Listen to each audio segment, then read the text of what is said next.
Hello friends, welcome to you. In this video, we are going to see how to fix PDF file open in Google Chrome instead of Adobe Reader. This is our problem and we are going to fix this problem. Here is my PDF file. On desktop, I have one PDF file. I double click on this PDF file and it's open in a Google Chrome, not open in Adobe Reader. This is our problem and solution is very simple. I close this and minimize my Google Chrome. I go to my PDF file. I right click on it and click on show more options, click on show more options and click on the properties, click on the properties.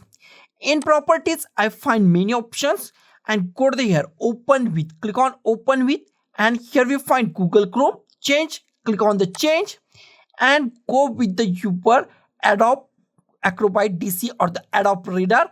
Select your Adobe, click on set default, click on apply, click on OK.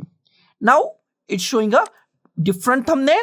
Double click on this PDF file now and here we find it's open in now Adobe Reader or Adobe PDF. Okay, so guys, this is the simplest way to fix this simplest problem in any Windows operating system by the simplest way. So guys, thank you for watching this video. Don't forget to like, share, comment on this video and don't forget to subscribe the channel.